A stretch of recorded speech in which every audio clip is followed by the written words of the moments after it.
Hey, salut toi! Le mec pète complètement un câble, ne fait plus son intro salut à tous comme d'habitude. J'espère que tu vas bien. Ah oui, donc quelqu'un prend complètement possession de ton corps. Tu es une marionnette? Ah oui, il y a quelqu'un qui a la main dans... Ok, bon.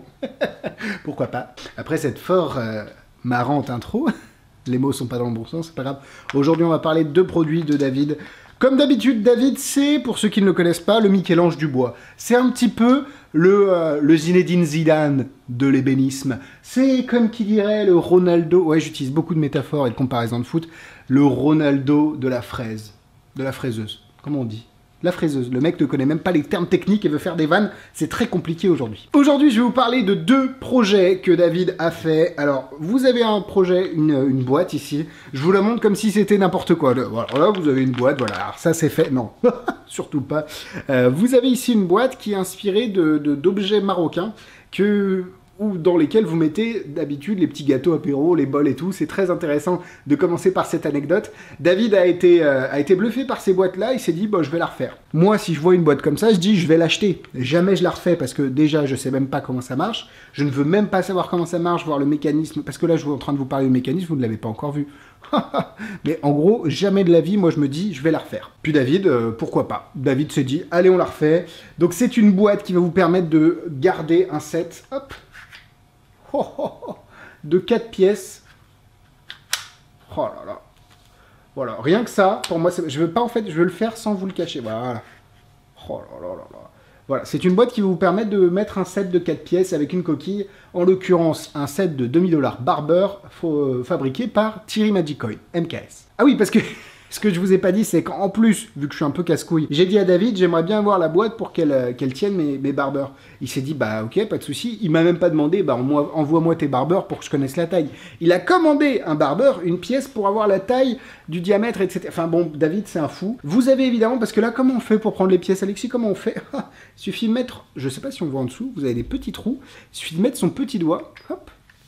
Et vous allez pouvoir surélever la pièce et vous allez pouvoir la prendre. Il a même mis un peu de feutrine de manière à ce que les pièces ne soient pas rayées par le bois. Bref, on est sur un niveau d'artisanat et d'excellence qui est palpable. Vous avez donc tout un système qui n'est pas visible. Je ne sais même pas comment ça marche parce que vous avez des barres de laiton qui l'usine, je crois aussi, avec des charnières. Alors les charnières, je suis pas sûr que ce soit lui qui les fasse. On va lui quand même on va pas le blâmer pour ça tellement c'est beau le reste. Et vous avez des petits aimants ici. Et là, pour vous permettre, en fait, de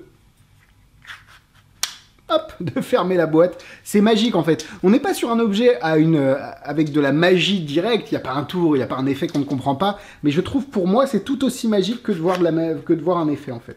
C'est assez incroyable, on est sur une qualité de... Qu'est-ce que vous voulez que je dise? Je crois que c'est du noyer, voilà, je peux vous dire ça. Vous avez de la marqueterie qui est ici, que David... Oui, je me suis coupé le doigt. Vous avez de la marqueterie qui est ici, sur les angles, qui est très très jolie. Vous avez une incrustation d'un rond de nacre au milieu et une petite feuille de cuir en dessous. On est quand même sur... J'ai pas les mots, quoi. C'est vraiment très beau. De mémoire, c'est du noyer. Hein. On est sur la même bois que les Mindsticks de Tegnaud, avec lesquels il s'est allié avec Charlie pour faire un tour, un objet juste magnifique. Et là, on est toujours en haut de l'excellence. C'est un peu rageant parce que je dis que du bien de David et Charlie. Et à force, je sais pas, vous êtes peut-être blasés. Moi, je ne le suis surtout pas. Je trouve leurs objets magnifiques et j'adore vous en parler. Donc voilà pour la petite boîte qui n'a que d'intérêt que la beauté de l'objet. Et c'est déjà beaucoup. Mais c'est sûr que vous n'allez pas en prester avec ça dans votre poche. Bonjour mesdames et messieurs, laissez-moi vous faire un petit tour de pièce. Alors il faut que je sorte les... Non, évidemment, c'est juste pour de la déco.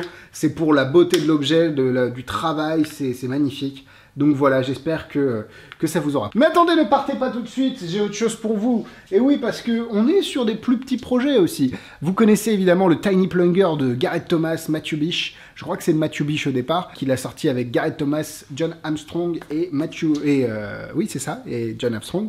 Et vous avez ici une petite ventouse que David a fait en ébène. En acajou, pardon, l'ébène c'est noir, l'acajou avec une petite subtilité parce que quand vous achetez le Tiny Plunger, vous n'avez plus la ventouse truquée. Et David l'a refabriqué. Alors pour l'instant c'était pas à vendre, c'est juste que ça n'était plus disponible et du coup on s'est dit pourquoi pas. Pourquoi pas. Alors on va faire un tour avec un jeu de cartes ici. Ok. Est-ce que vous pouvez, Pauline, dis-moi un numéro entre 1 et 9. Putain. Quoi? 7. Vous voyez ce que je vis tous les jours? Vous voyez comment elle me parle? Tout le monde se rend compte de ton attitude. 7. Eh ben on va faire 4, vu qu'elle a 17. Hop, voilà. Non, vous pouvez vraiment faire n'importe quel numéro. Et en fait, quand vous prenez la ventouse ici et que vous faites ça, mon Dieu, ça fait 1, 2, 3, 4. Si j'avais voulu 7, on aurait fait 7 aussi, vous inquiétez pas, c'était juste pour la faire chier. Mais l'idée ici, c'est que vous pouvez révéler, même de 10 à 20, allez, attendez. Alors le spectateur peut essayer. Et le spectateur, quand il essaye, ça ne marche pas. Enfin, ça ne marche pas. Ça tombe dans tous les sens, ça ne ressemble à rien. Bon, le spectateur n'y arrive pas. Évidemment, vous, quand vous essayez, hop, sans problème. Et vous pouvez faire 1, 2, 3, 4, 5, 6, 7, 8, 9, 10, 11...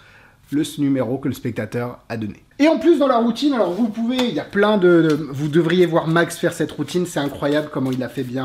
Toulouse la ventouse qu'il appelle, il a vraiment des vannes avec soulever le bonhomme, enfin il a des choses, son texte on sent qu'il est rodé. Si vous avez l'occasion de venir à la boutique quand elle sera réouverte, parce que pour l'instant ce n'est pas le cas, à l'heure où cette vidéo est tournée en tout cas, où on est en fin mars, et bah demandez-lui la démo de Toulouse la ventouse, c'est une tuerie, c'est une tuerie. Vous pouvez même, si vous avez envie, faire choisir une carte, par exemple le roi de cœur, la perdre dans le jeu, là le spectateur peut lui-même mélanger, c'est ça qui est très intéressant.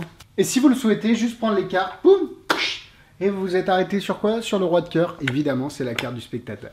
Voilà, pour le Tiny Plunger en ébène. Oh punaise, j'ai du mal. En acajou, Alexis, faudrait qu'on fasse un petit stage comme on a fait avec Charlie, avec David, pour apprendre toutes les essences de bois. Je sais pas si ça vous intéresserait, peut-être. Allez, dites-le moi dans les commentaires. Et voilà la petite version qui est magnifique en acajou de la Tiny Plunger de David. Encore 2 magnifiques objets dans cette vidéo, j'espère qu'ils vous plairont. On est quand même sur de l'artisanat. Je le dis à chaque fois, mais les gars, imaginez, là vous voyez les produits finis, vous dites d'accord, ok.